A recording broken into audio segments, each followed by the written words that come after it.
Select ചെയ്തേ? ഞാൻ കൊറേ സോങ്സ് കൊടുത്തിരുന്നു, പക്ഷെ അതൊന്നും കിട്ടിയില്ല. ഇല്ല, കിട്ടിയില്ല. അവസാനം റബ്ബ് സജസ്റ്റ് ചെയ്തത് ഗോവിന്ദേട്ടനാണ്. ഗോവിന്ദനാണല്ലേ? ഗോവിന്ദ റബ്ബിന്റെ ആളല്ലേ? ചേട്ടൻ പറഞ്ഞു കൊടുത്തു നോക്ക് എന്നുള്ള രീതിക്ക് കുറച്ച് പാട്ട് തന്നു. അപ്പൊ അതന്നെ കിട്ടി. അത് കിട്ടി. അതെ, ഗോവിന്ദൻ കൊടുത്ത പാട്ടായിരിക്കും അത്. ചിലപ്പോ മെയിൽ സോങ് അല്ലേ ഇത്? പാവ ആ കുട്ടീനെ ഇട്ട് കഷ്ടപ്പെടുത്താൻ.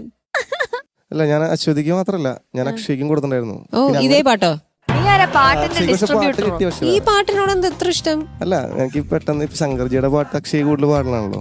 ആണോ? അക്ഷയ് പാടോ അത്? അക്ഷയ്ക്ക് ഓൾറെഡി പാട്ടായി, പിന്നെ ഇപ്പൊ അശ്വതിക്ക് പാട്ടായിട്ടില്ല. അപ്പൊ തെറ്റിദ്ധരിക്കേണ്ട വെച്ച് പറഞ്ഞു ഞാനിപ്പോ. ഓ, അത്രേ ഉള്ളൂ. പെൺകുട്ടികൾക്ക് മാത്രമല്ല, ആൺകുട്ടികൾക്കും പാട്ട് പറഞ്ഞു കൊടുക്കാറുണ്ട്. എല്ലാരും വഴി തെറ്റിക്കുന്നു.